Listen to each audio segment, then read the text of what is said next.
Benishangul Adaranko Bahibalia Amuna Bala Adoshua Madagediya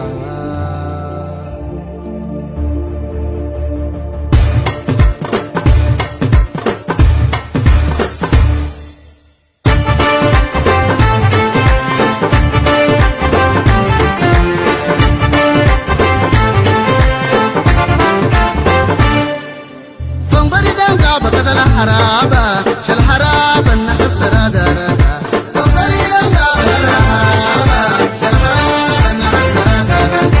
bambari danga bakadar basada shal basada nahsara daraka bambari danga bakadar basada shal basada nahsara daraka yedi danga kode bukalasha yedi kode wala talfaida yedi danga kode bukalasha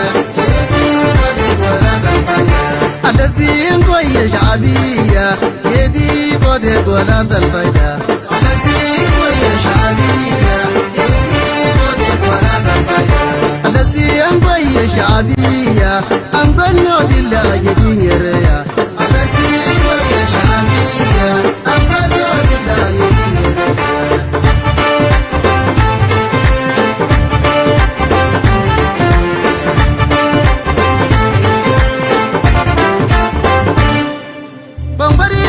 bakadala haraba shal haraba nahsara daraka bambari danga bakadala haraba shal haraba nahsara daraka bambari danga bakadala basada rada mubazada bambari danga bakadala basada rada mubazada rodanya rada wala nafadana rada mubazada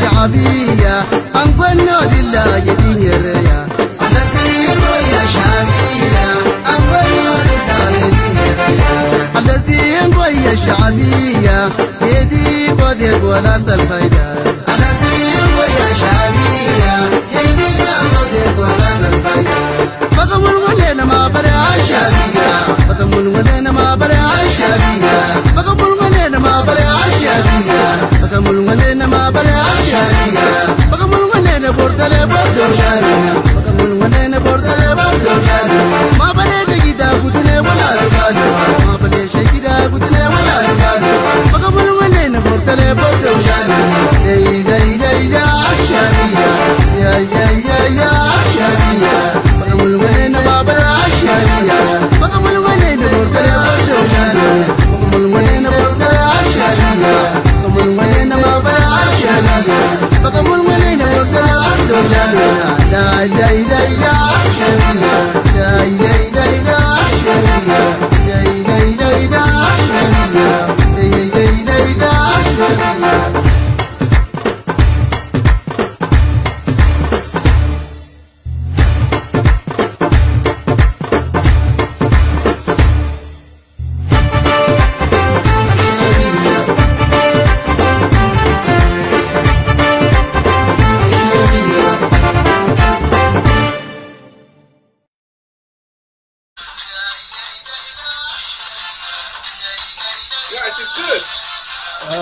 I think we are live now.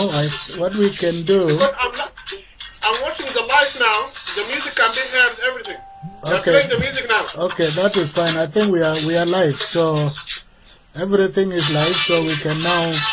I can still hear your music there. Yes. So people are watching us. Yes. So if you could reduce that volume, and then we can go to the business. Well, welcome back, Nelson. I think this is the second of its kind, or the third, probably, since we reported on human rights violations in Benishangul-Gumuz. So today, I think we found ourselves also in the same situation, that human rights violations are taking place in Ethiopia, in particular against the Gumuz region, against the Gumuz community.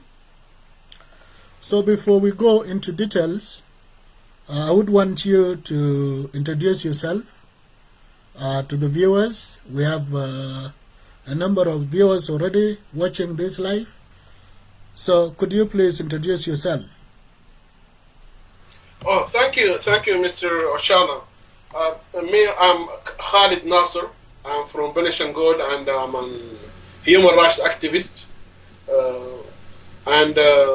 I have masters in MBA and financial management and accounting. I have 3 master's degrees, and I have been working in this for so long time, and as activist, and I have written many articles in English and in Arabic, and I have also a book that is going to be published soon.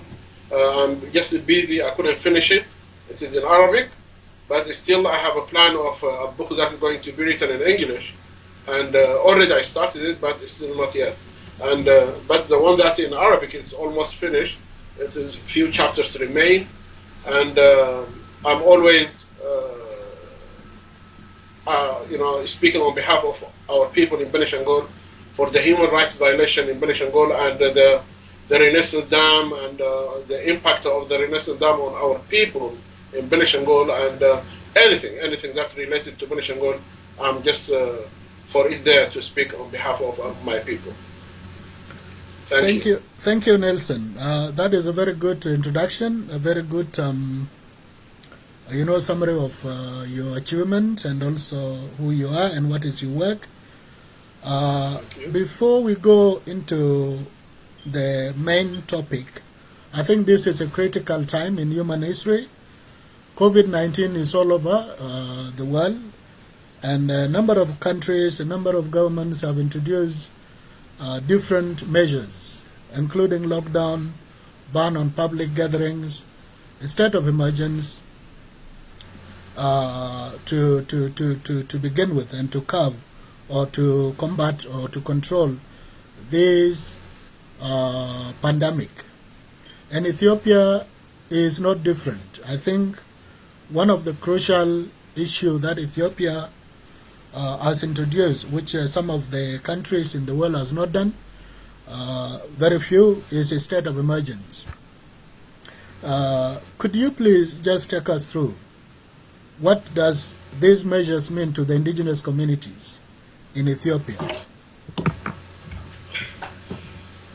Really, we live in a Western society where the government is always working to protect its own citizens. And we expect the same measures to be taken in all over the world, regardless of whether you are living in the capital city of Addis Ababa or living in the bush of Benishangul or Gambela or Ogaden. And unfortunately, I think the measures which have been taken by the Ethiopian government, it is not to the level that can protect the indigenous people, especially the indigenous people, because there is not any efforts from the government that has taken place to protect the citizens. And we have seen that because, for example, in Benishangul area in Guba, for example, there are some incidents of those with COVID-19, and also in the day yesterday, I just received a phone call, and I was talking to one of guys, and he told me that in Asosa area, just yesterday or the day before yesterday, there are like 3 or 4 people who were just got the coronavirus, and I think the government is trying to isolate them, but already some of them, they were associated with other people, and we don't know to what extent they were able to combat that. But in general, I think the indigenous people are going to, especially nowadays, with the COVID-19 spreading all in the poor countries in Africa and Latin America. I think for us in Africa, we are going to have a very difficult time. and especially in Ethiopia, where the government doesn't have any budget to or is not able to set a budget to combat the COVID-19, and for the Benishangul people who do not have many people in diaspora or in the Western countries the same like other people, I think our people are going to suffer. In general, even the Low Omos, Gambela, Benishangul, I think a lot of people are going to die. But still, we are going to pray. All of us, we pray, and we ask Allah to protect our people and the international and everybody in the world, worldwide, because this pandemic is affecting everybody, economically, socially, and also their lives. So we hope that the world gets out of this pandemic as soon as possible. Thank you, Nelson. I think you really mentioned a very good point, particularly the budget aspect. This reminds me of recent. There was a lady from Gambela region who raised an important issue of lack of water. And as you know, water is very critical at this particular juncture where there is no vaccine for this coronavirus.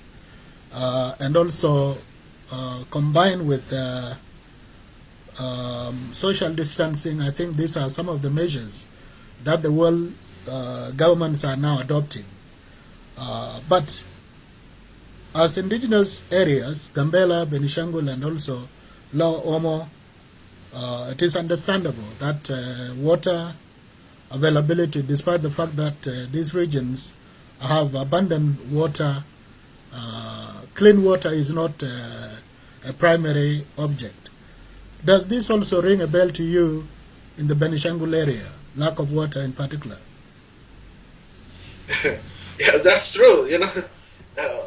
We, in general, we have seen since. People sometimes avoid talking about the history, but historically, since these areas became or subjugated into or annexed to the so-called Abyssinia, and still our people are suffering because the government has done nothing to help our people or to lift our people from the misery that they live in. And all the projects and schools and agriculture or anything that had been done in Benishangul, Gambela area and the Low Omo, it meant to serve those highlanders. They were not meant to serve the indigenous people. So that's why the government is just there to loot the resources and to use the indigenous people to generate many resources from their own land for the benefit of the highlanders. But so the well-being and the misery of our people is compensated for the well-being of those highlanders. So the government has done nothing to provide clean water for the Benishangul people or Gambelan people or Low Omo or even and all these people. And I'm not surprised of government policy, because what they do is they would use all the means and all tools strategically to enforce to push the indigenous people to live out of the land, and so that they can so that the highlanders can take over. And I'm 100% sure if the indigenous people left their own land and escaped from it, I'm sure that the government is going to implement a lot of projects that's going to serve the highlanders who are going to be settled there. And I think this is happening in Benishangul and in the northern part of Benishangul. Now, where human rights have been violated for so long time, you see that they evicted our people from there, and then they bring the highlanders. They settle them. They build a nice building for them. They provide waters for them. electricity for them, everything, while the indigenous, the owner of the land, the owner of the resources, are not benefiting from all those resources. So I'm not surprised of what our people in Gambela and everywhere, and in Benishangul and in Low Omo and in Ogaden and in Afar are facing at all. I'm not surprised of that. I think this takes me to another angle with regard to indigenous people. Historically, these are marginalized and neglected socially, economically, and politically. But these indigenous communities worldwide have been very resilient in trying to protect their resources, in trying to, promote their culture and identity, and also to the extent of, combating diseases like coronavirus. How is this being used? Is there any method that the world can learn of traditional medicine and traditional values, how to combat such kind of disease in the Benishangul area? Really, first of all, there is a moral responsibility. Ethiopia first is a very secretive country. If we see that the indigenous people in Latin America, they are protecting the environment, and they have a lot of campaign, and working hard to reveal what is going on in their land to the international communities, that is because of many factors contributed in that, and which cannot be found in Ethiopia, because Ethiopia is a very secretive country. Today, when you go to Benishangul, some people go and they make a PhD research there, but the government compels them not to take any documents or not to publish any documents outside of outside, because they want to keep everything secretive. And for us now today, who knows from the world now, who knows about the Benishangul people? Who knows about Gambela people? Who knows about the old people? All these people are not known. And the Ethiopian government and the community do not want the international community or anyone in the world to know that there are some people, indigenous people in this land.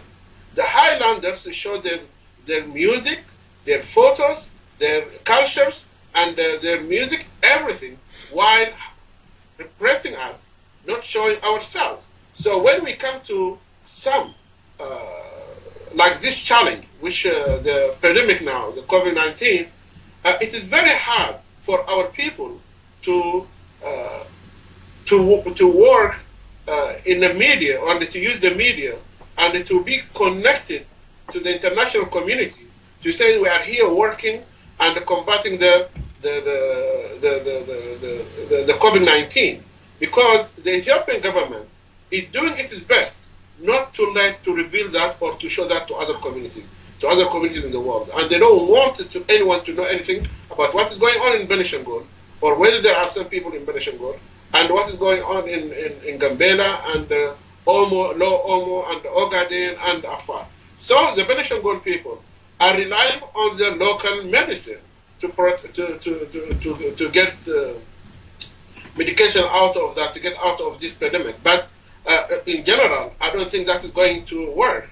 And although they do their best, there is no any guarantee that what they do is going to cure them, but they do their best.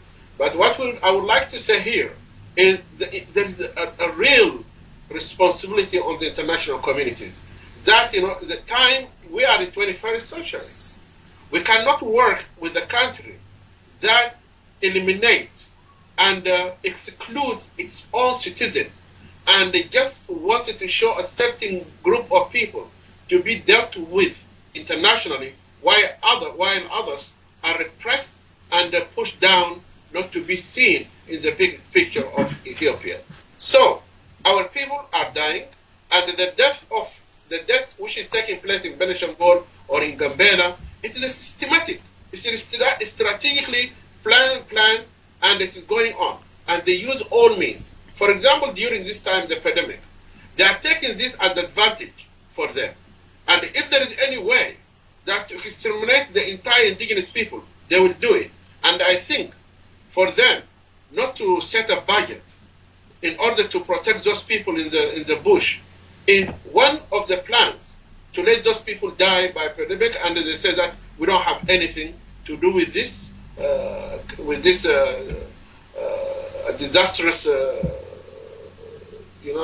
just incident. We are not part of it. It is something that is happening in the world, and we can't combat it. We don't have any budget to protect these people while they are doing it for their own people in the capital city and in other areas where they think those people are more valuable than the indigenous people of Ethiopia. Thank you, Nelson. This actually takes me to the next question, which the Benishangul region, like Gambela and Lower Omo, is targets of the Ethiopian land investment policy and also villagization program. As you said very well, I think the indigenous people in these three regions and also in some other part of the country, in southern and eastern part, are relying on the traditional medicine that they get from the environment. And this policy of land grabbing has got a detrimental effect on the natural environment itself. And I got information that I have not yet confirmed, and I think I'm going to investigate, that the thick forest in Godara area in Gambela region, and also that part of the adjacent part of southern Ethiopia, because of this logging and also agricultural farming by a number of generals and also foreign companies like Vandarta, that was given 3,112 hectares of land in the thick forest area, are now having a serious impact on the environment, particularly drying up the 12 tributaries of the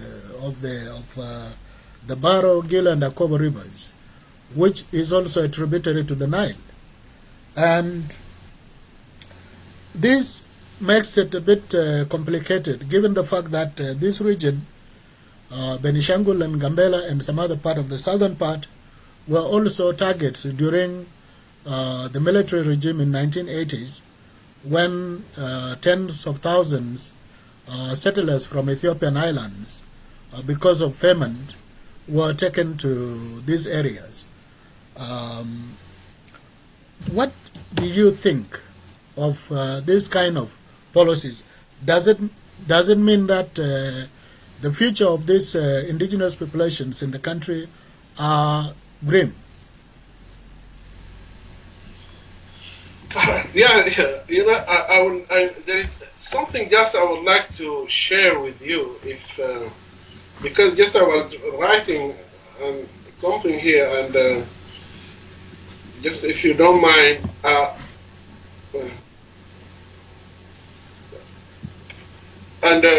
because what is happening. You are true, because the policy of settlement. Actually, this policy was set in 1958, 57 or 58, if I'm not mistaken. And then they implemented it because when they put the plan, there were some problems that they couldn't implement the plan. And in 1980s, they used the famine as excuses to settle the highlanders in Gambela and the Benishangul. And that's what happened. And that's how the things took place. And in terms of this, no matter what the government do, just I want to give something before just I start elaborating on it, that if the government is thinking that by excluding the indigenous people of their own land, and by taking the land, and they are going to bring peace and stability and all this into this region, they are mistaken.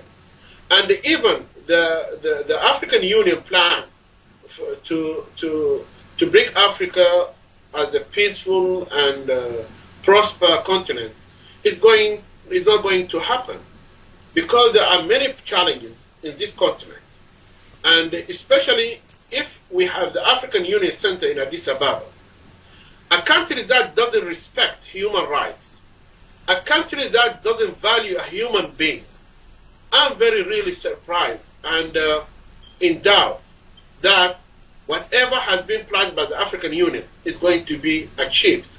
Because if you would like to plan such policy, it has to be planned and from a country that respects its own citizen. Whether you are indigenous, whether you are highlanders who are a newcomer into this continent and who claim that they have the right to do everything, we have to respect each other if we want to live. And I think what I said here, it is important to understand that peace, stability, and prosperity cannot be achieved in a discriminative society. Exclusion drags a country into a war and an instability due to unfair and injustice.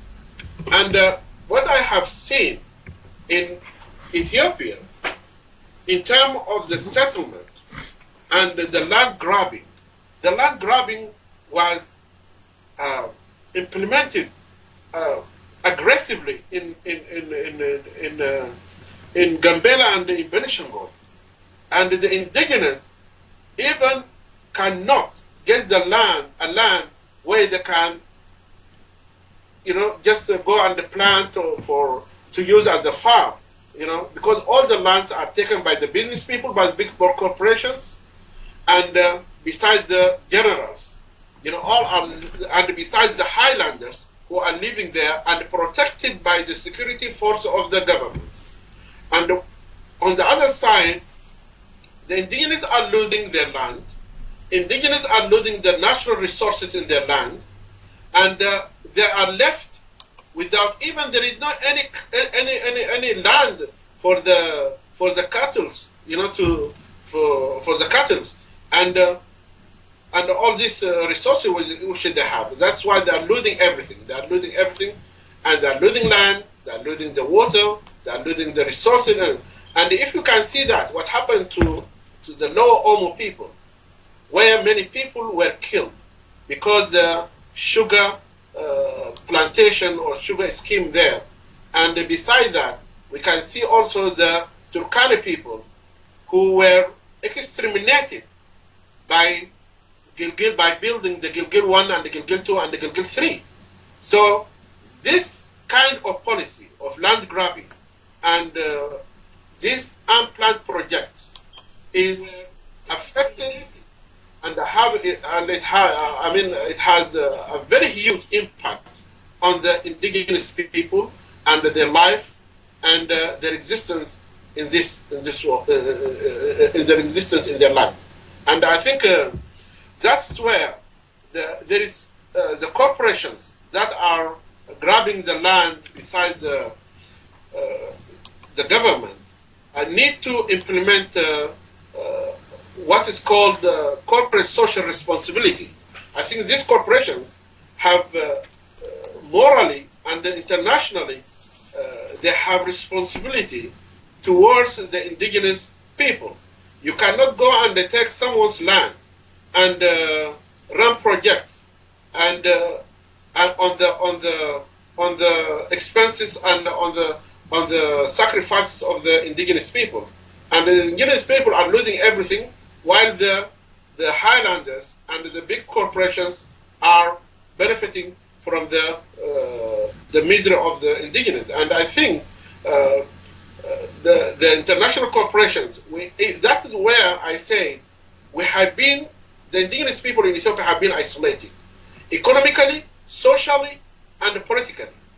That's why we couldn't have financial strength to go to international court or to the United Nations to take our cases there, because what the corporations are doing now, there's no any challenge for these corporations in Benishangul, in Gambela, in Lower Omo. These people are dying, but they don't have the financial support to take their cases into the international community.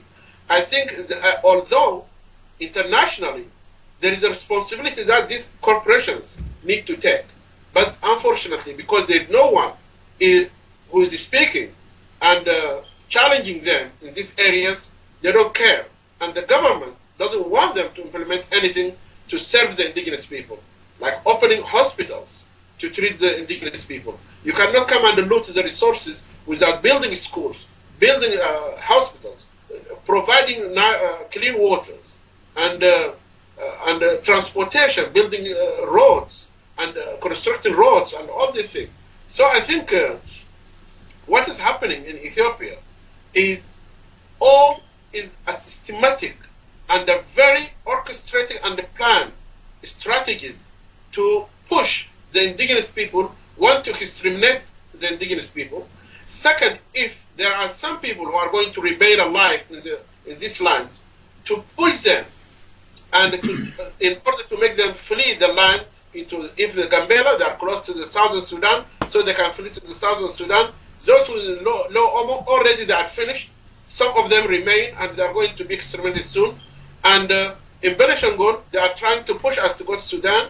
And in Ogaden, they are trying to push them to go to Somalia so they can take over the lands. And I think this is where the international communities, international organizations, the African Union, and the African countries need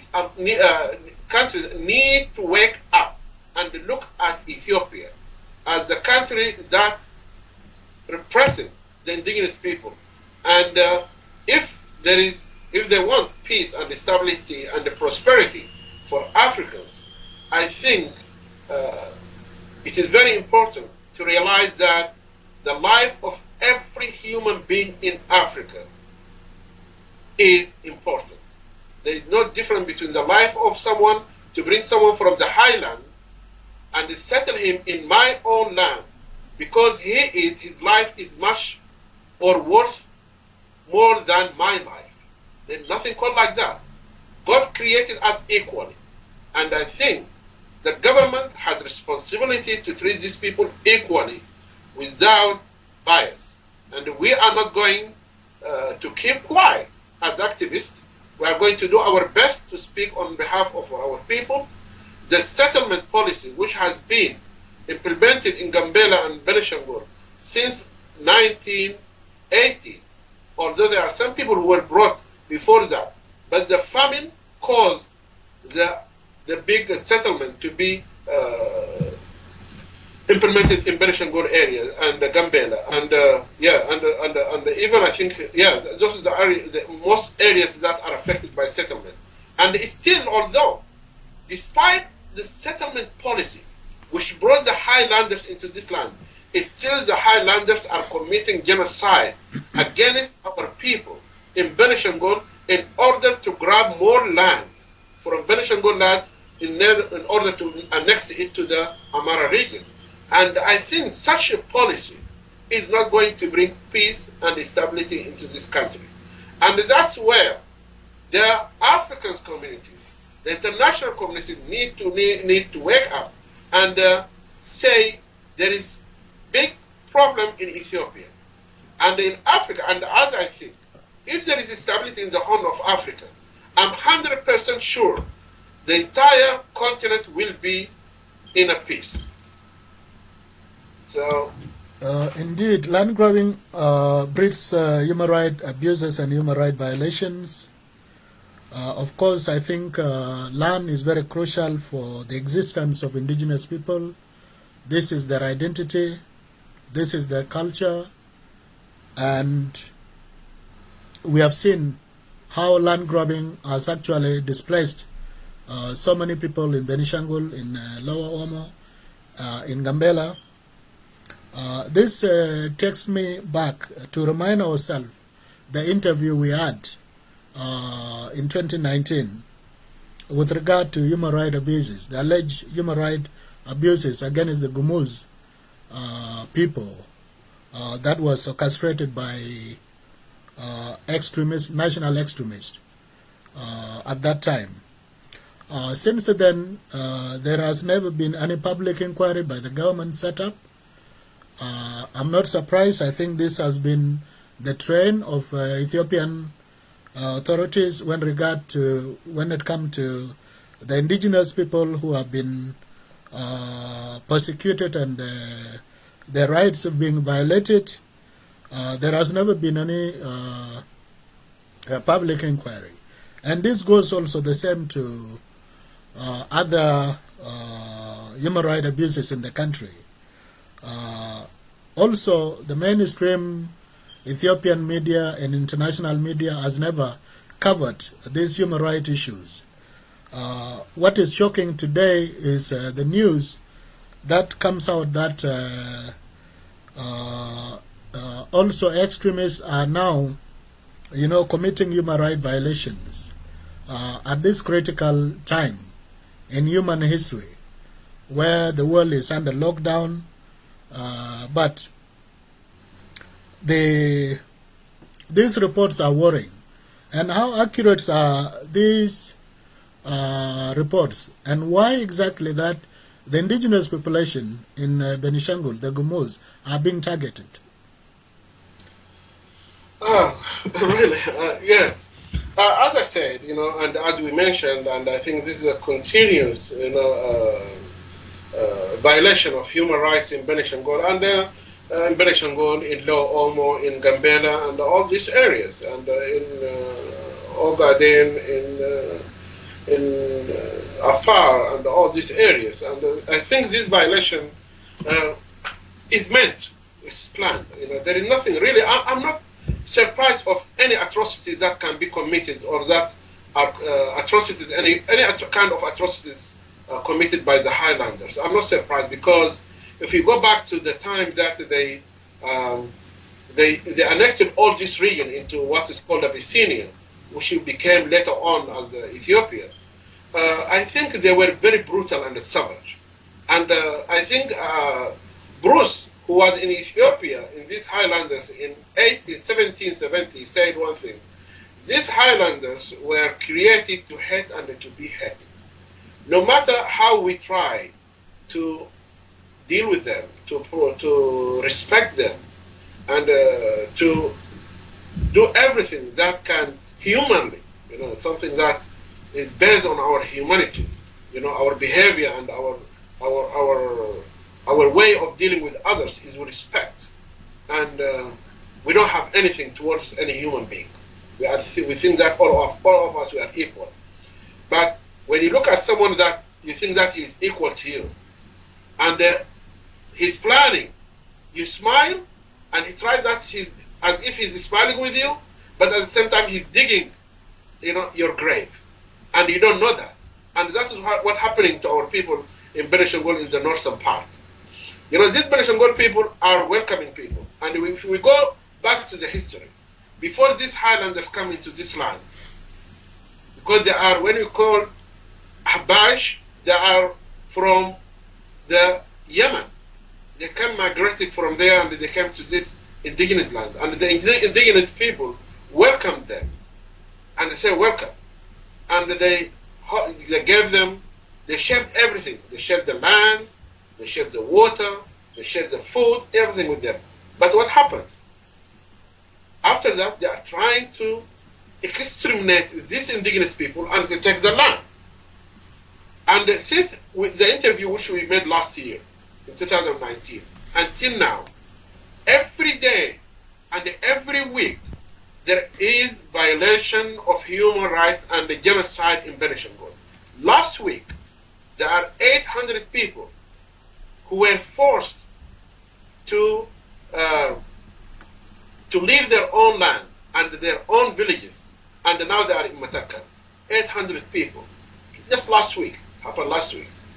And which means, and unfortunately, the media, what makes me sorry for this country, and realize that there's no any, for those who are dreaming about peace, I don't think it is going to be achieved in Ethiopia unless we respect each other, unless we listen to each other, unless we value our people as indigenous and as others. But you cannot. The media, the government is helping the Highlanders to exterminate the indigenous people in the northern part of Benishangul. And this was happening a long time ago. But since Abiy Ahmed came to power, many incidents happened. Our students at the universities were killed. People cannot go by buses from Addis Ababa from Assosa to Addis Ababa. The only transportation is by plane. And beside that, the Amara region has trained over 400 or 300 military forces from their, what is called, this is the same, I don't know, what do they call them, the youth organization. And this is Fano. Yeah, these people and the nationalists, they train over 400 at the report that we have. Over 400 people, 400,000 people. These are ready fighters.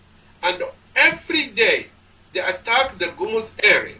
And there are mass graves, which was found. They discovered mass graves where over 400 people were buried in one grave.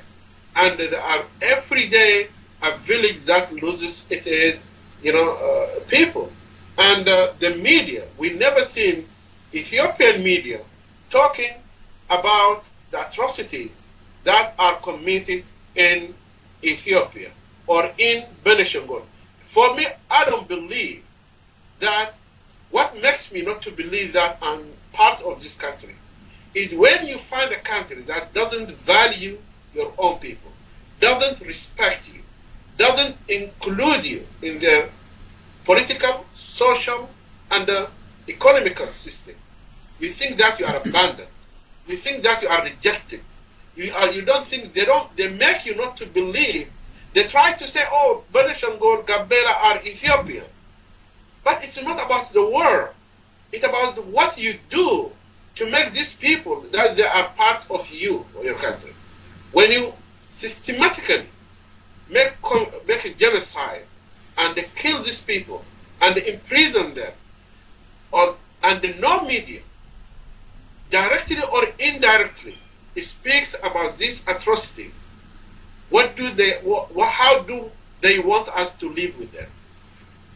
I don't know how do they look at that thing, and what do they think? I'm not sure. But when we see one Highlander is arrested, we see all the media, even including the opposition medias and the inside medias, speaking about this, journalists writing about this issue. There's someone arrested from the Highlanders, but when our people are arrested, they are in prison. Now we have many people in Benishangul, thousands of them in prison, but no one spoke about them, including just the guy who was in Eritrea and he returned back to Ethiopia. Within a month he was arrested and he's in prison until now. And they use him. They tried to convince him, you will be in peace and we want peace in this region and all these things. And when he went back, they arrested him and they put him in prison. And there are many people like that. And the extremist policy in Ethiopia, it is really affecting the peace and the stability of the region and of the continent. And now you can see what happened on the border between Sudan and Ethiopia.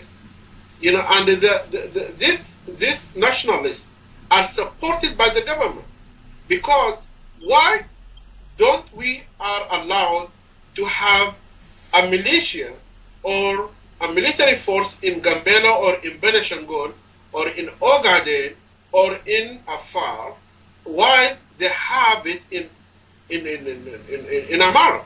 And there are camps, there are training camps, they have military, they have parades, they show them the military forces, and all this is done under the protection of the government. And the government knows what it is doing. But for us in Benishangul, if something just happens, even with the stick, we are not allowed now, in Benishangul, we have a tradition of holding a small knife. Everybody holds it in his arm. Today, we are not allowed to have that. Just a small knife, because to cut Benishangul is full of mangoes.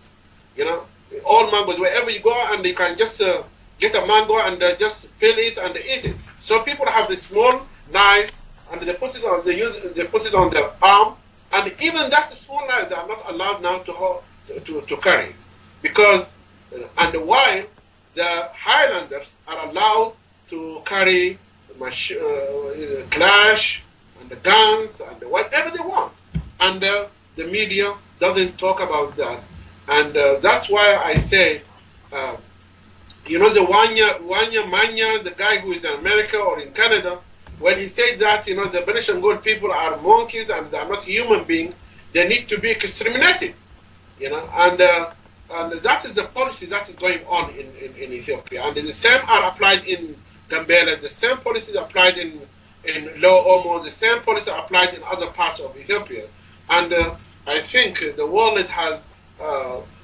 responsibility to interfere and to use its influence to stop these atrocities against and human rights violation and infringement in this land, because you cannot have declarations of indigenous people or a framework and you don't apply it to the indigenous people, or it is not a selective, you know, you cannot select or deal with situations in differently. You know, what the people of Benishangul, Gambela are the same indigenous people of whether in Latin America, in Asia, or anywhere in the world. So I think the world needs to use its influence, and they shouldn't turn a blind eye on what is taking place in Ethiopia, because the indigenous people are not financially strong enough to go and make international campaign against the Ethiopian government. Thank you. With that, I think we can invite our viewers one music. With that, let's...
Shalom.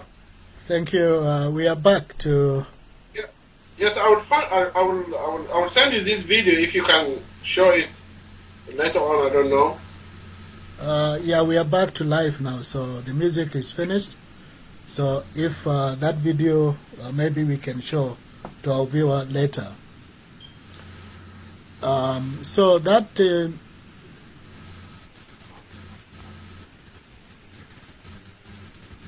yeah. Please.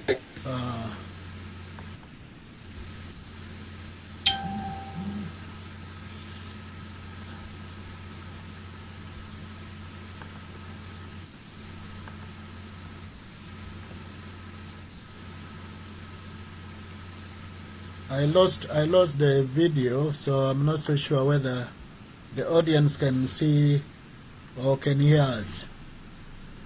Yes, I sent it to you to WhatsApp. If you can show some photos there, I don't know. Anyway, what is happening to show these people that what is happening.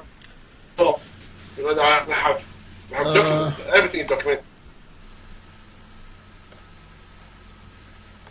Let me try to, because I don't see any.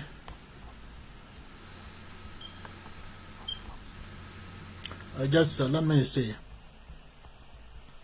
Just continue with the program. Yeah, I lost the image. Do you see us, viewers? Do you see us? Do you hear our voice? Do you hear my voice? Could you please show it and see if you could see my image, because I lost. Let me see the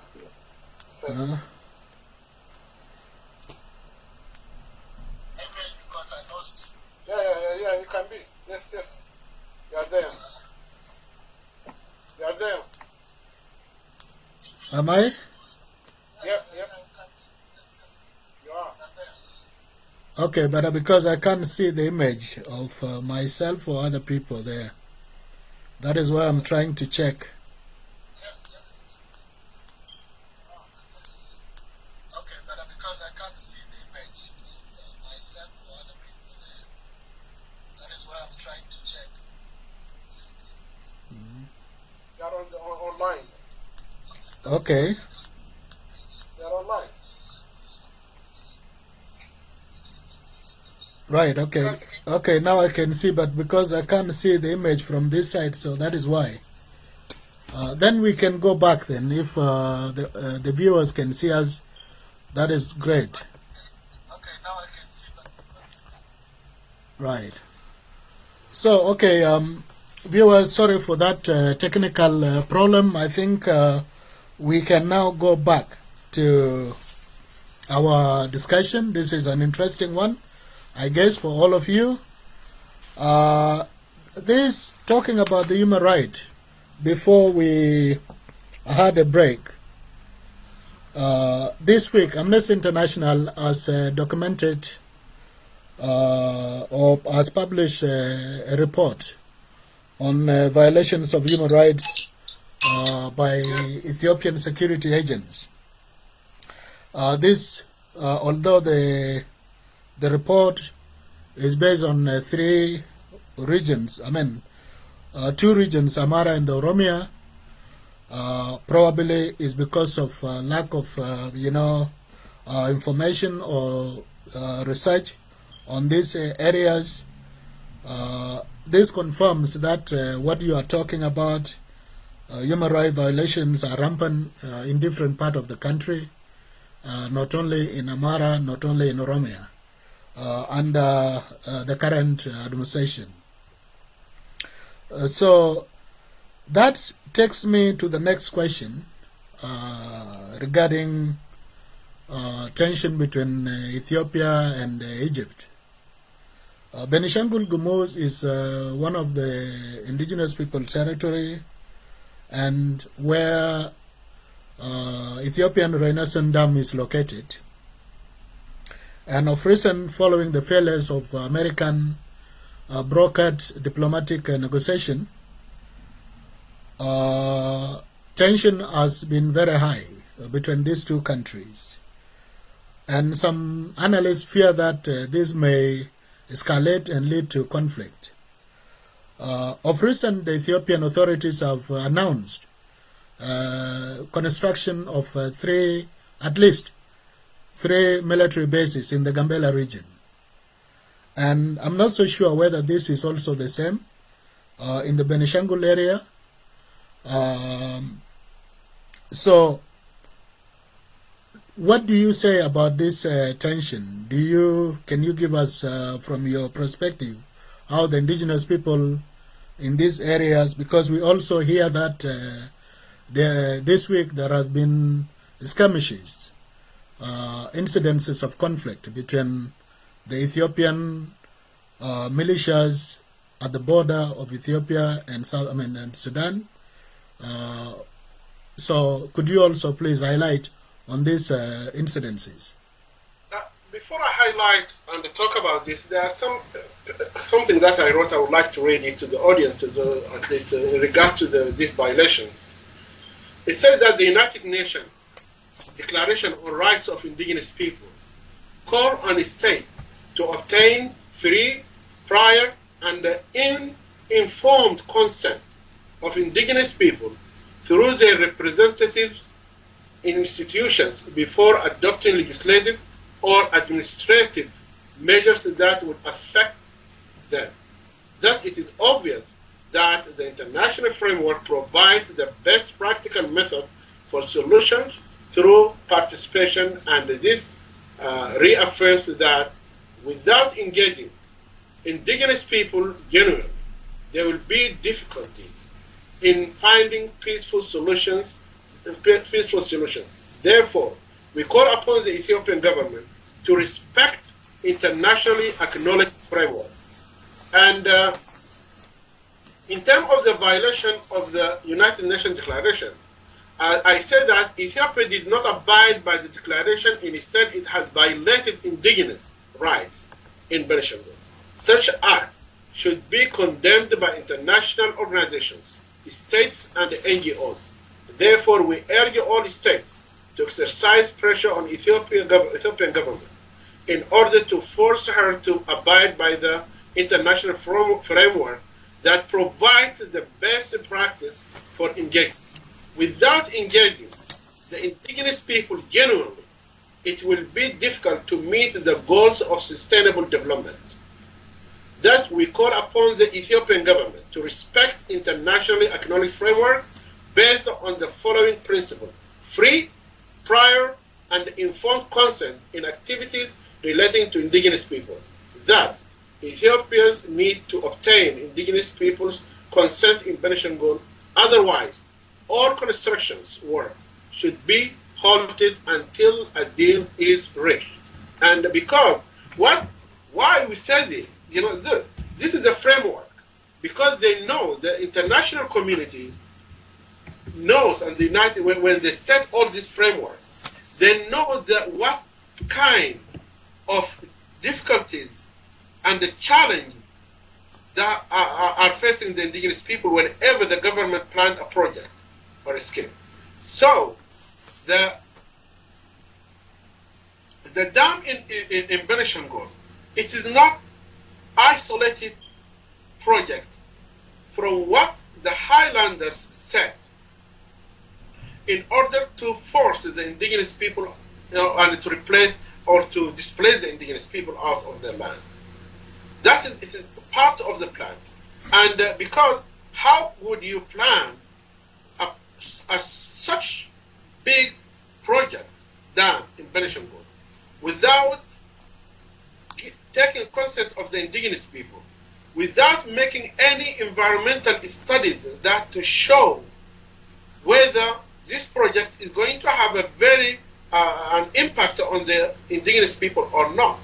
All this, Ethiopia doesn't have any environmental studies that shows whether this dam is going to have effect or impact, going to impact on the indigenous people or not. And the dam, when it is planned in Benishangul, there's no any consent, no one knows. Just they declared about the project, and besides that, the project office is run from the Amara region, instead of being in Asosa. The dam's name, instead of being called Benishangul Dam, even they don't want to use the Benishangul name because that is part of the policy and is a strategy that they use to hide the rights of the Benishangul people on their own land. And that's why when they call the name other dams in the name of the area that are built in, but in Benishangul they didn't do that. And all this is part of the orchestrated plan and which they are implementing in Benishangul. And the impact of this dam, it is not, for me, really, I'm not surprised because this plan, it has two parts. One part in locally, where the indigenous people can be displaced and forced to and be deprived of their land, of their ancestors' land, and the other is internationally. And we have seen the impact of the Gilgil 1 and the Gilgil 2 and the Gilgil 3 on the Low Omo people and on the Turkana people. And the Turkana people lost their livestock. For example, they lost there is no fishery at all. They used to rely on the fishery in the Lake Turkana, and they are not anymore. And at the same time, all the cattle, they lost their cattle and all this thing. And environmentally, there is a huge impact on because the lake is drying, and these people, they used to rely on the lake, and the lake is drying now. And although this lake, it should be protected internationally because it is one of the desert lake which doesn't exist anymore, because there is two lakes, which is Chad Lake and this Turkana lake in the desert. The dam has actually, and the dam, because of the dam, there is a tension between Egypt and Ethiopia. And what I believe is all this is going to be on Benishangul people, because whatever happens in the area, if it takes, for example, if any confrontation happens, the people are going to pay for that are the Benishangul people. There's no Highlanders there. Even the Highlanders who are there, they can easily be removed as they brought them by buses and by cars to the highland, and at the end, the indigenous people are going to pay the price.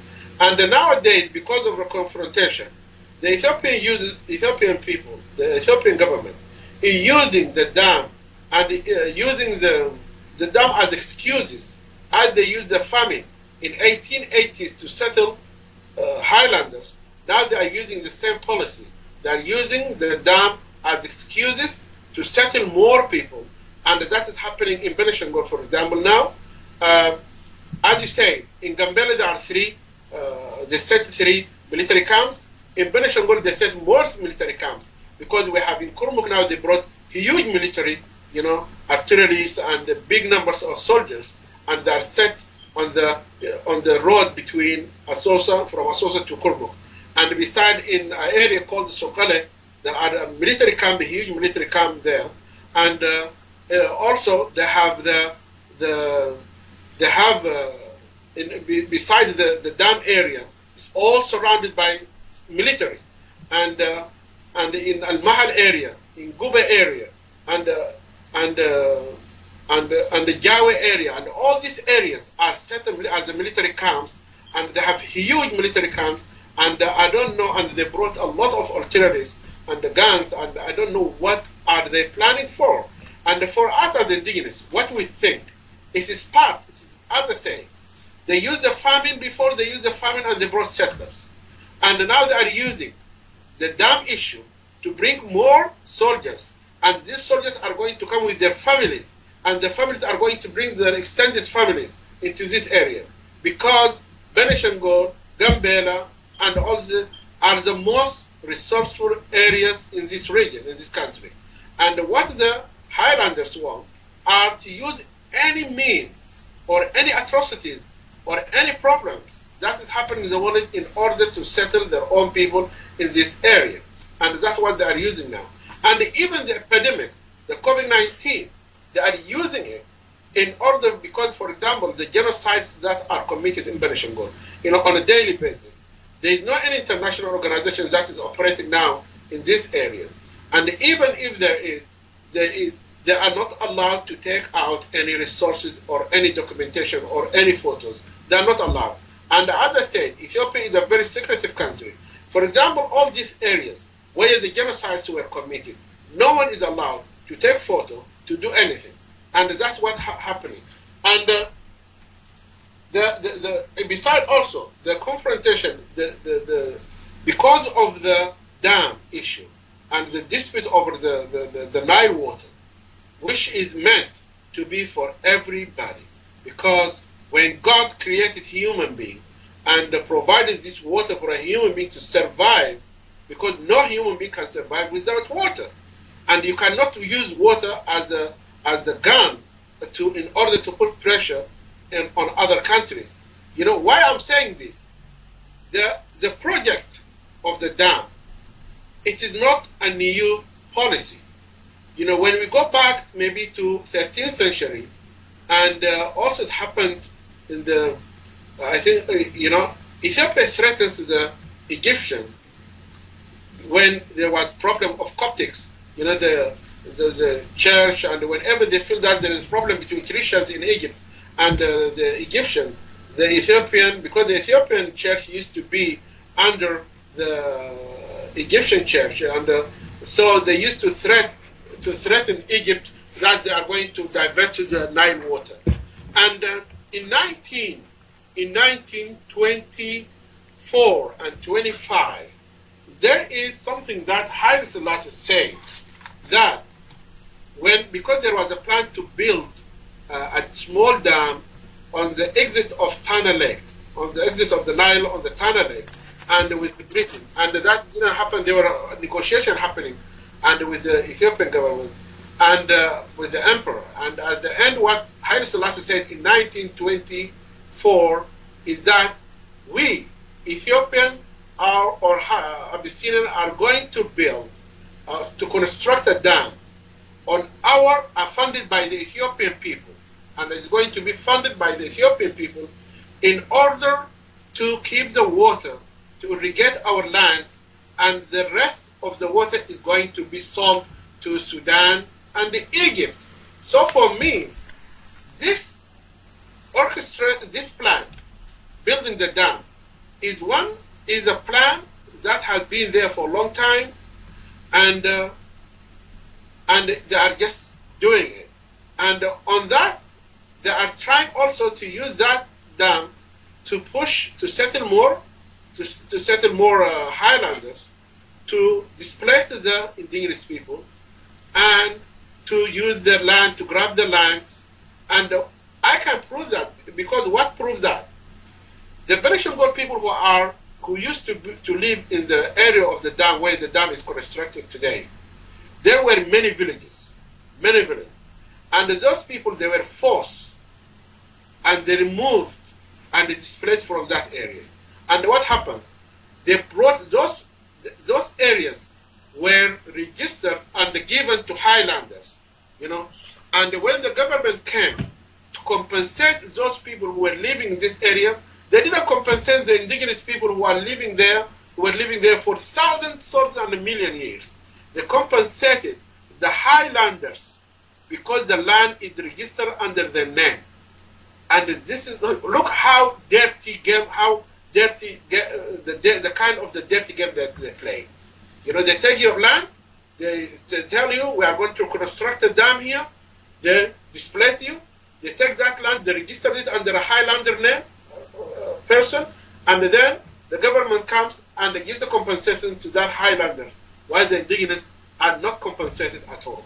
So this is the kind of the policy when we say that the Ethiopian government is doing all or whatever it can, and it uses whatever it can to repress and to put pressure on the indigenous people, is true. In Low Omo, you have seen many photos, many pictures where naked people are killed, are treated inhumanly, savagely, with no remorse at all. And that is what's happening now. If any confrontation happens between Egypt and Ethiopia, the indigenous people of Benishangul are going to pay the price of that kind of confrontation, because we don't have the capability and the instrument to protect ourselves. And I think if any confrontation, that's what I need the international community to be aware of, that if anything happens, our land is going to be taken, and we are going to be displaced all over the world, and we are not going to have a land to live in. And I think there is a responsibility internationally and on the United Nations and the African Union to, I think, find us a new land where they can settle us. Because the Highlanders, the policy of the Highlanders is to deprive our people of their land and to take it, and they are using all means. And now the confrontation, and now because of the dam, and because of the water, and because of the greedy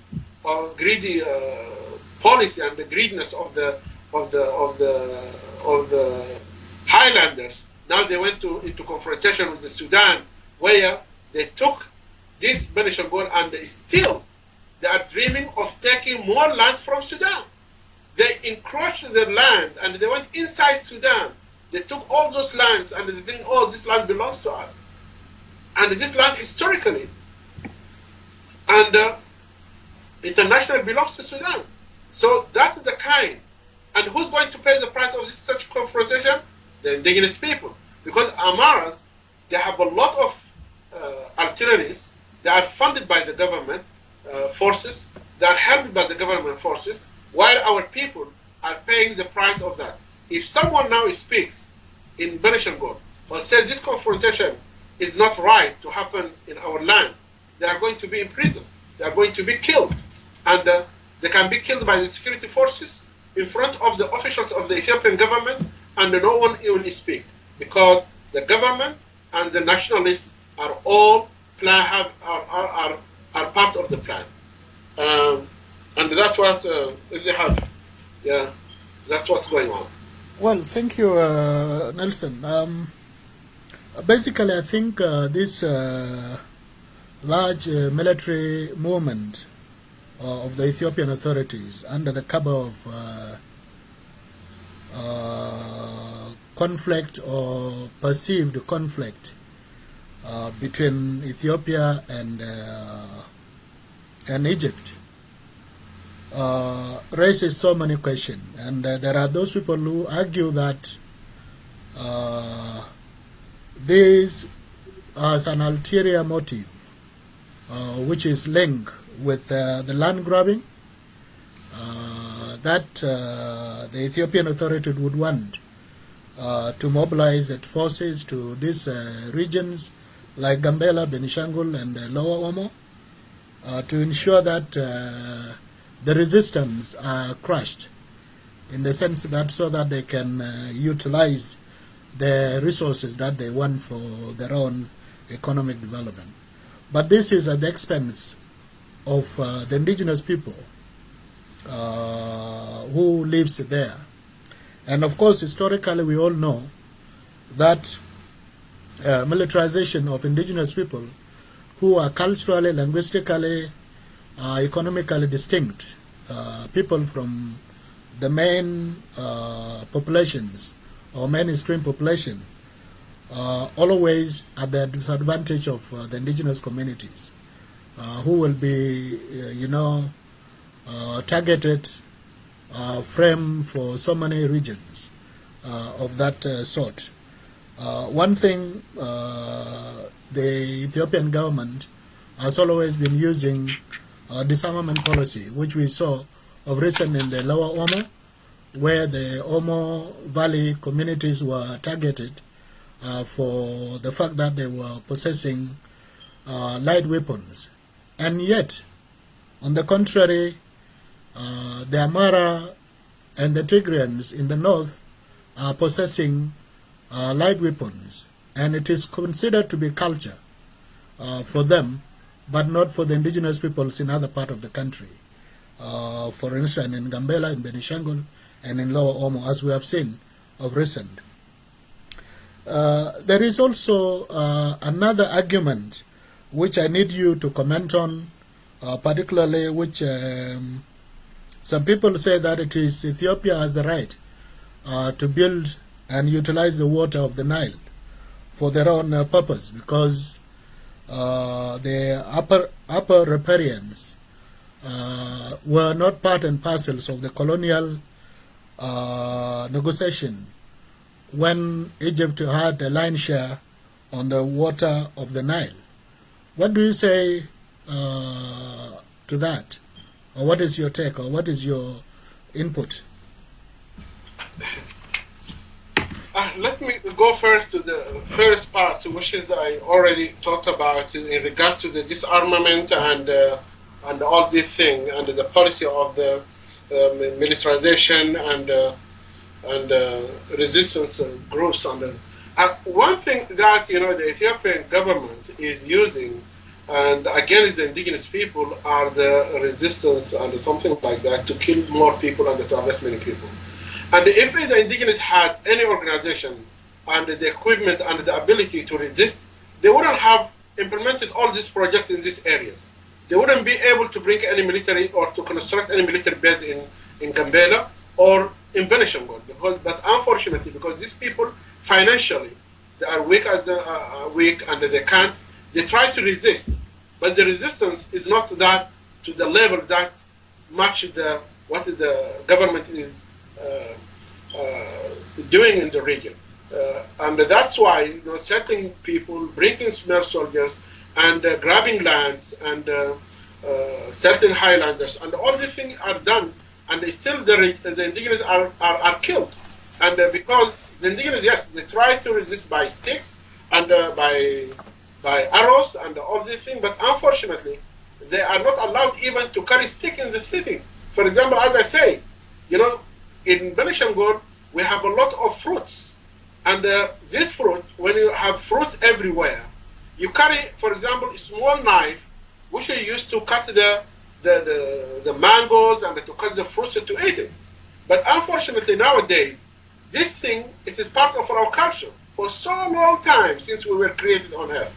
But unfortunately today, we are not allowed even to carry that small knife to eat the mango, to use it to eat the mango or fruit. We are not allowed because the government, as you say, is implementing a policy where no indigenous is allowed to carry anything, even a small stick. You are not allowed, and if you did, you are considered as a criminal, and they arrest you and you stay in prison. And the prison in Ethiopia, we are thrown when you are not. That's if you are lucky. If you are not killed, if you are lucky, you are not killed. They will send you to the prison, and the way you stay there you are forgotten. They throw you there, and you are forgotten. You might pass out, you might die there, or if you are lucky, you might come out after 10 or 20 years when you get old or something like that. So the militarization, which is now is used, and the dam issue, is Ethiopia is, in reality, if you come and look at Ethiopia, it is a country that is going to disintegrate soon, whether we want it or not, soon or later. Because the Tigrayans now are isolated, as people as they have their own country now. And this is a matter of time when they are going to declare it. And what the Oromos now are standing for also are going to, either they have to rule or to govern, or what is going to happen, they are going to ask for successions, or they are going to separate, declare their independence. And the only people who are using the government and using everything, the resources of the government, for the benefit of their own people are the Amharas, the nationalists.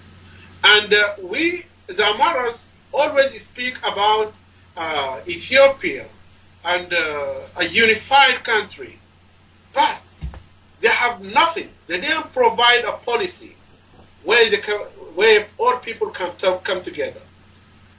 How can you call for a unity when when you kill and displace the northern part of Benishangul people of their land, when you grab their land, when you kill those people, how can you keep the unity of the country? That's unachievable. Because if you want to keep the country unified, you have to respect your own, the citizens of each part of Ethiopia, whether they are Gambelani, whether they are from Ogaden, whether they are from Afar, from Benishangul. People have to agree on something that can bring them together. But in Ethiopia, there's nothing.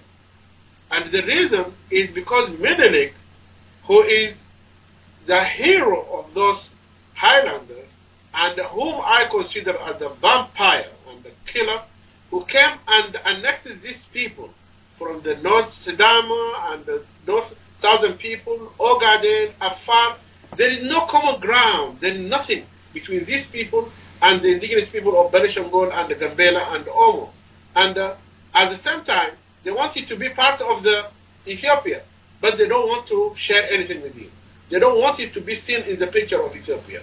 They have nothing to do with you in Addis Ababa or something like that. They want you just to be there in the bush. They use their resources, they use your land, and all the things. And if they have the chance, they do their best to exterminate you.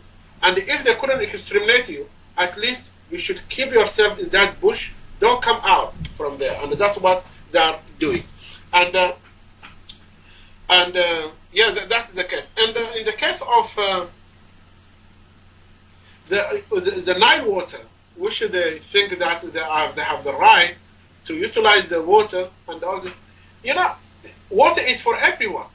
Water is for everyone. And for Ethiopian, I think, as I said, the part that I read, the international framework for the indigenous people, and when you come to implement any project, you need to ask those who are living in that land whether the project is going to serve their interests or not. And that hasn't been done in Benishangul. We were not informed, and the Benishangul people consent were not taken. No one gave his consent to build this dam, the regional government or something like that. And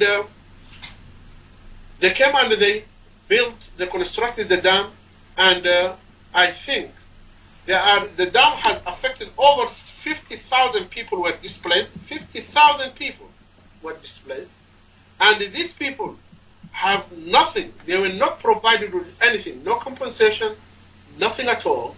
And these people lost everything, and they were displaced.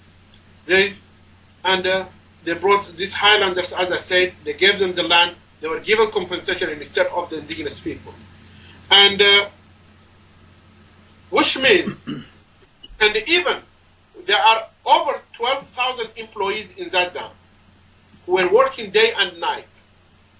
We don't have, from Benishangul, you don't have one person who were employed there to work as any other person, as any other Ethiopian, in building, in constructing, as an employee or as a labor worker in that construction, in that dam.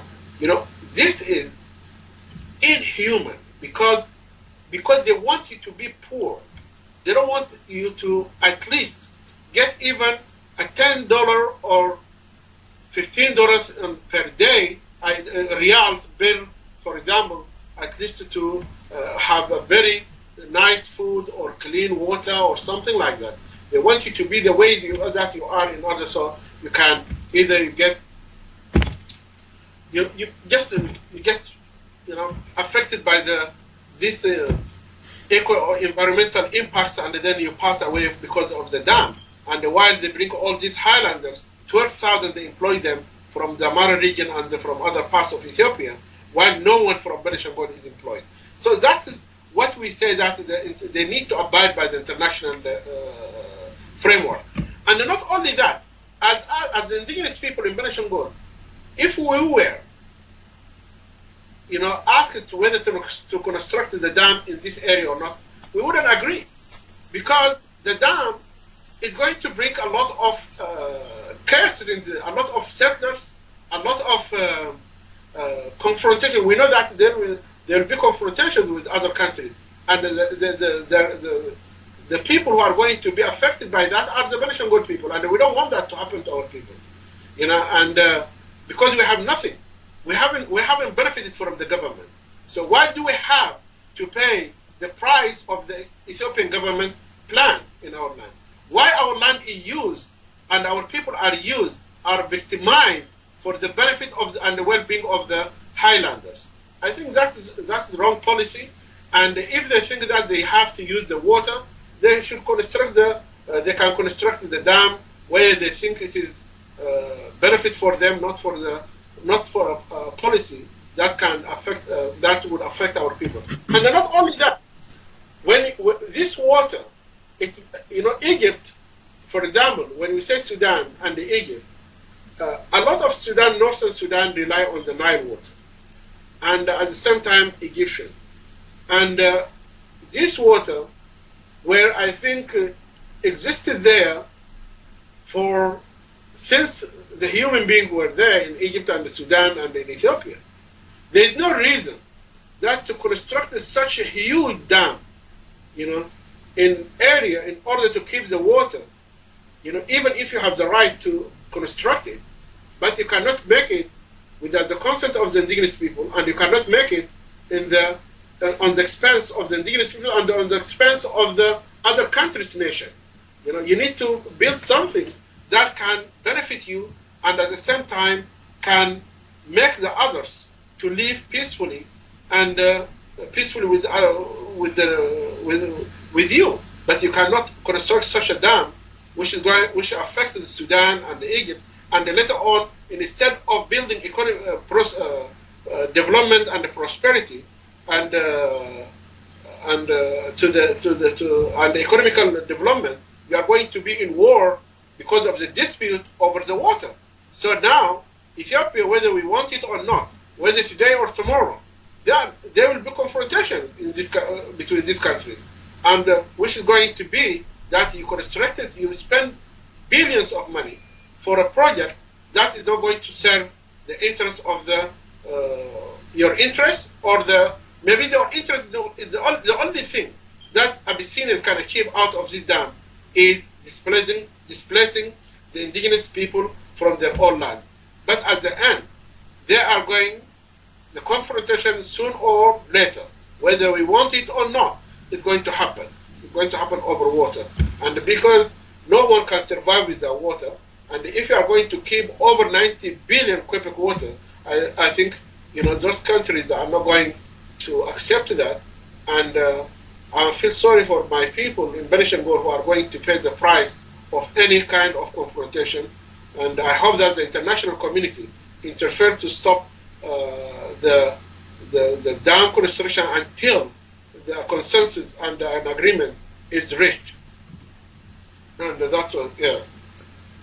Indeed, I think with this we can go for a break before we come back to our third part, and then we can invite our viewers one music while we are, taking a break.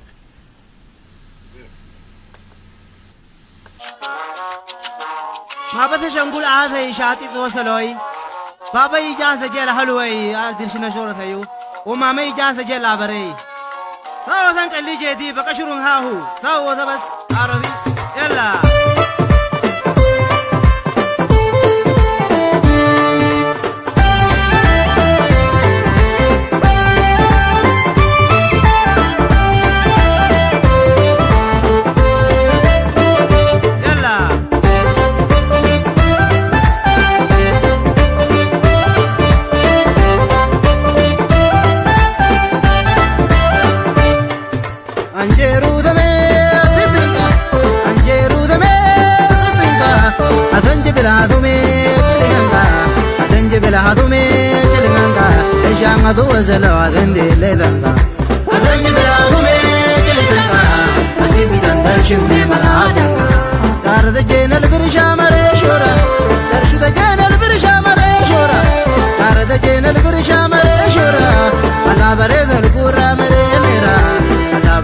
شيل مرمي أنا بريد الكورة مرمي shile maremera Ukabula batatame shura Kabula batatame shura Ada wadin shohadume darutana Shanga de kohana me na daranga Ada wadin shohadume darutana Shanga de kohana me na daranga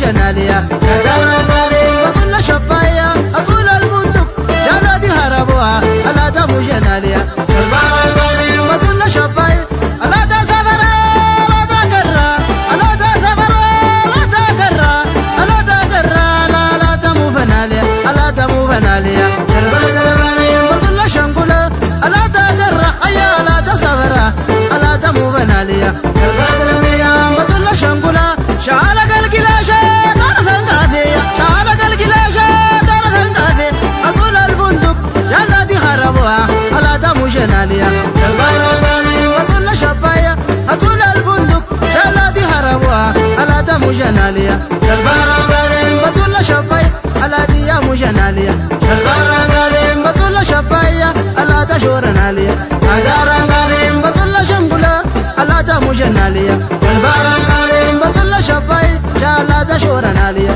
البارة بازي وصلنا شبايا على دم جناليا البارة بازي وصلنا شبايا على دشور ناليا أي البوليسة شادور ذنبادي أي البوليسة دور ذنبادي أي الشرطة دور ذنبادي أصول الفندق جلدي هربوها على دم جناليا البارة بازي وصلنا شبايا أصول الفندق جلدي هربوها على دم جناليا البارة بازي وصلنا شبايا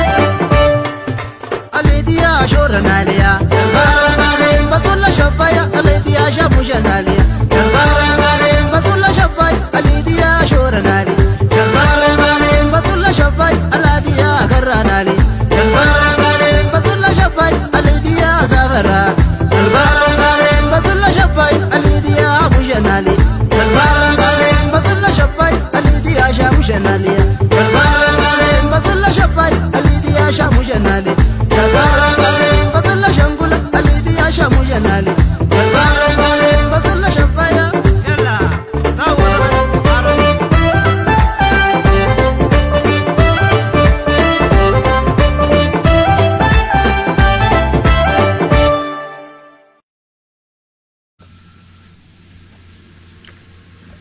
We are back.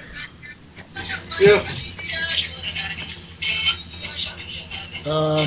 Our viewers, I think before we left, I think tension remains very high with Ethiopia and Egypt over the Nile water. Both countries need to be reminded that conflict is not in the interest of both people of the two countries, because there is experience. Ethiopia has a very wealth of experience in terms of conflict. Of recent, if we can mention, leaving the colonial part, I think Ethiopia has fought war of invasion of Somalia in the 1970s. The recent Ethiopia-Eritrea conflict that claimed about 700,000 lives is something also that we all witness to that. Also, I think Ethiopia also went through a difficult time with regard to civil war, for at least 30 years of civil war between different rebellions in the country to bring democratic change in the country. Similarly, I think Egypt also has a similar experience. We are reminded of 60 days war between Israel and Egypt. At the same time, I think there is that war that broke out between Egypt and Israel. That was brokered, and peace was brought by the intervention, diplomatic negotiation of the U.S. That later on brought peace between these two countries. So that it is in the interest of all these two countries to really go back to the diplomatic negotiation table and sort out the differences. Even as you clearly said, water is international, water is life for all of us, and there is a need to consider peaceful ways of dealing with the other parties as well. Now, coming back to my question, let me take you to the indigenous concept.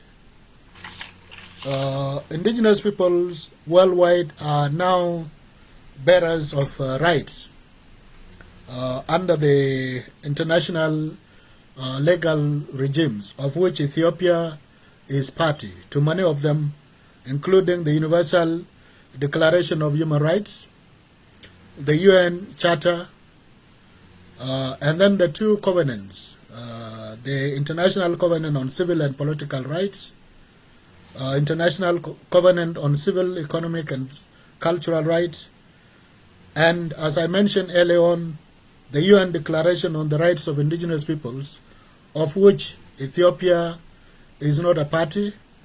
And of course, as I always mention, I think during the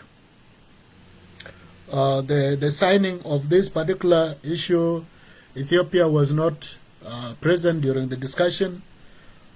That we don't know, maybe there is a reason why. Ethiopia is also a party to the African Union Charter and also to the African Commission on Human and People's Rights Charter.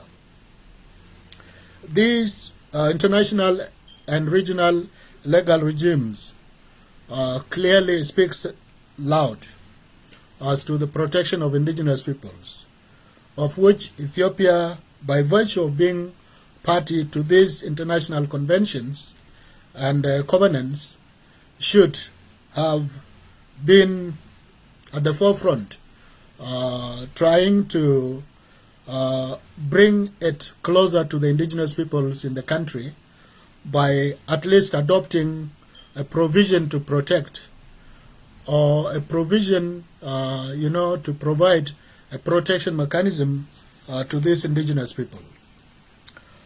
Now, given the lack of all these protection mechanisms, the promotion of rights of the indigenous peoples, human rights violations and human rights abuses in the country, what would you say, or what will be the message to Ethiopian government regarding lack of provisions, lack of protection mechanisms within the constitution of the country? What is your say? In terms of this, actually, when Ethiopia is not part of, when they refuse or they didn't attend, the declaration, the sign on it, and because they know what they're doing. The difference between many of the African countries and Ethiopians, the Highlanders are aware of whatever they do well, and they didn't mean to sign it because they know the violation that taking place in the indigenous areas, and they don't want to be held responsibility or to be accountable for those atrocities. That's why, even because if they signed and if they were part of it, they could have today shown at least what is going on in this indigenous area or being forced, but they didn't. And avoiding any provision in the constitution that protects the indigenous people is also a planned thing, and they are aware of it, and they know it, what they are doing. And when they commit atrocities in in Benishangul in the northern part, and when they kill over 600 people in one day, and no one talks about it. That is part of the violation. And if they have any provision or any mechanism to protect the indigenous people, I think that could help them or make some of the people who are in the government system to talk. But because the government is run by the security forces and by the influence of the highlanders and by their powers, no one speaks, because if you speak, there is nothing that can protect you, that can protect you from not talking about these issues. If there is any provision in the constitution or any mechanism to protect the indigenous people from human rights violation in all this, under any circumstances or any reason, if there is any provision, at least you'll find some people, because we cannot say that every one in Ethiopia doesn't have any humanity. I cannot say that, because there are some people, and those people, they could have been speaking about these atrocities. But unfortunately, the Ethiopian security forces and the constitution has nothing to do with this, and they haven't provided any legislation under any law to protect the indigenous people from what is going on. So everybody is avoiding that. If he speaks, he's going to be targeted by the government. And that's why we don't have anything to protect. They don't have anything to protect us. Even nowadays, it is not only about having any provision to protect the indigenous people. The indigenous people have to be part, and they are the people who are supposed to design and to put their ideas in any laws and the provisions that can be applied in order to protect their lives. But we don't expect someone to come and put a law for us, because no Highlander is going to put any law that can protect you. But people can sit together and put the law that can protect any indigenous people in the entire country, or even in the entire continent of Africa and internationally. And Ethiopia has to be part of any law and any international framework and the declarations that is targeting or speaking about the protection of the indigenous people wherever they are.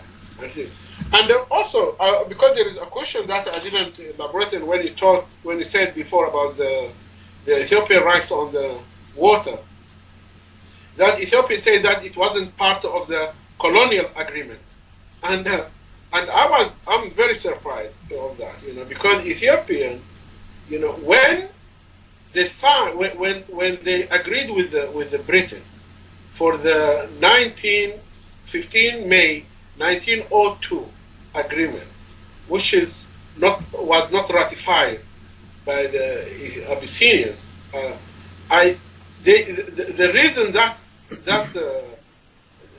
negotiation took place is because Benishangul, for example, and also Gambela, all these areas were part of the Sudan, and the Sudanese land. And the English people at the time, because of the rivals from France and Italy, they were trying to use the agreement in order to keep Menelik away from the France, align with the France and being part with or partnering the France policy. They didn't want the Menelik to be to have any agreement or any relationship that can affect their policy in the region as the British people, because the Britain, they wanted to control all the water areas, because they have the projects of cotton plantation in Egypt and Sudan, and because of that, because the cotton plantations that they planted in Sudan and Egypt, they used Benishangul as a scapegoat, and they allowed Menelik to enter Benishangul and to allow water run to Sudan and Egypt. And I think in the Article 3, if I'm not wrong, and it says that the Ethiopian Majesty, he agreed that he's not going to construct any dam on the Nile River or any other rivers attributed to the Nile River to keep the water or to constrain water, and that's what they agreed for. And nowadays, Ethiopia has violated that agreement or that negotiations point which they negotiated on. They violated it. And for us, I think Benishangul was part of that negotiations. And I think Ethiopia has no any right as the Highlanders to be in Benishangul based on that if they are talking about the colonial era. Because the colonial era, even I'm very surprised that the Ethiopian used the African Union, Organization of African Union, to design provisions that can serve its interests. For example, in 1964, when in Egypt, when they went and they talked about how that all African countries should recognize the borders that they inherited from the colonization. And that's what was meant for the Eritreans, because they didn't want Eritrea at that time. Eritrea, well, they wanted to control Eritrea, and they designed that policy in order to put their hand on Eritrea. And all this now, by the independence of Eritrea, all those laws are cancelled, like they are not any more function are avoid. They are not functionable anymore. Even with the independence of South Sudan, also that law doesn't work anymore, which means it is void now. So for the Benishangul to put their hand now on Benishangul, on Gambela, on Ogaden, I think that is violation of those laws and even the African Union's constitution. And saying that they were not part of the colonial agreement, how they are not, if they are the only people in Africa who participated in the Berlin Conference in 1884, 1885 to come and slice Africa among themselves. Ethiopia were part of any disastrous plan that took place in Africa. The misery that African paid since the colonizations until now, Ethiopia were part of it. And that's what our brother Africans need to understand and to deal with Ethiopia based on the policies and the strategies that they are applying against the indigenous people and in Africa. Ethiopia, for example, now, when they went to Wachele, when they went with Italy in the war in 1869, is because what they agreed for, they denied it. And the same thing happened with the Nile water, and now also they signed an agreement in 2015 with Egypt and Sudan in Khartoum, and they denied it now, and they are not abiding with it. And all the points in the articles that they agreed for, and now they are violating it. So Ethiopia always violates the rights of indigenous people, violating the right or the law of international laws and the agreements, and that's why for us as the indigenous people, whatever happens in this land is not going to be in the interest of us as indigenous people, unless we are part of any plan, of any policy, or any strategy that is going to take place in these areas. We have to be part of it.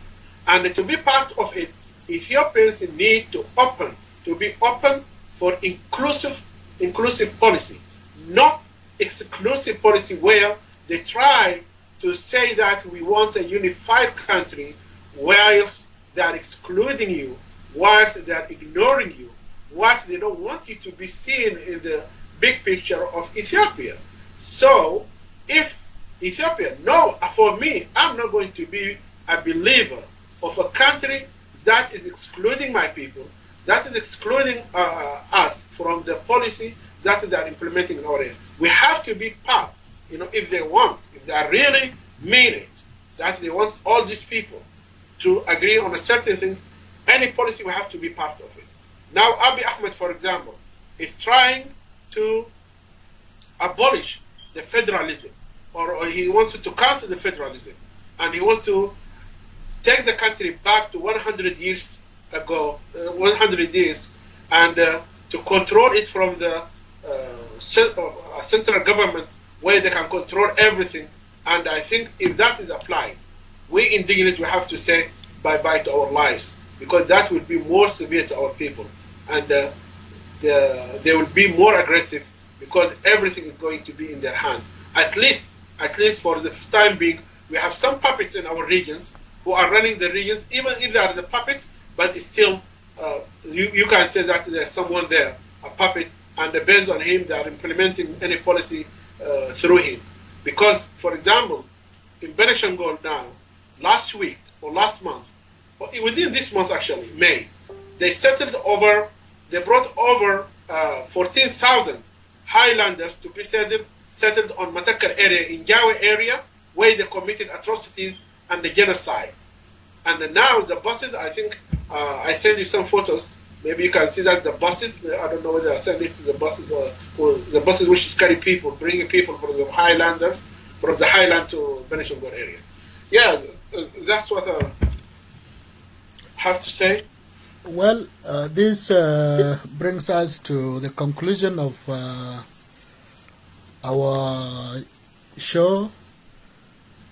Given the fact that our communities in these different regions, the indigenous territories, are now experiencing difficulties in terms of accessing basic resources like water. Their environment is being destroyed because of agricultural investments. They are being evicted from their land. Also, the Ethiopian authorities are not actually taking measures to curb their marginalization and also injustice that is committed against them. At the same time, we also know that there is now a serious campaign under the umbrella of tension between Egypt and Ethiopia.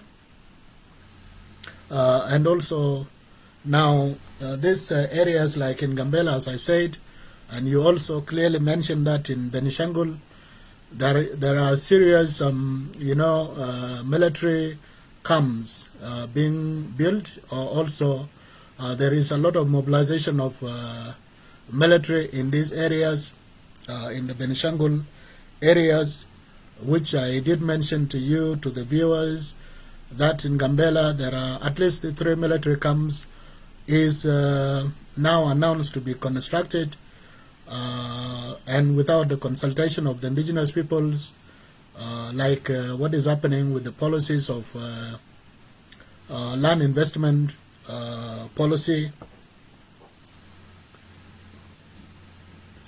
So, and also the last point that we mentioned is the fact that Ethiopia is a party to a number of international legal regimes, which are very crucial for the protection of indigenous people and the promotion of their rights and fundamental human rights, freedom of movement, freedom of association, and so forth. So, as a final take, what would you say to the indigenous people, and what can they do to curb and to protect themselves from all these violations of human rights? And what do you say to the international community, finally? First, in terms of the COVID-19, I hope that our people keep distances from each other, and they do all the means, whatsoever necessary to protect themselves from the spread of this COVID-19. and the social gathering, and they should get away from that, and they shouldn't do it at all at this moment, because they are going to be victimized more, because the government is not going to have to protect them, and they're not going to have any budget to protect them. And what I would like to say to the indigenous people in terms of what is going on in Ethiopia, of atrocities and human rights violation, is that we need to work together. We need to unite, and you need to work together as a unified nation. And because if Highlanders are working against us, we need to extend our hands to each other, and we have to be strong, and in order we have to be outspoken, and we do our best, and whatever we have possible, whatever we have, and any possible means to protect our people, and for those who are outside in America or in Canada and wherever they are.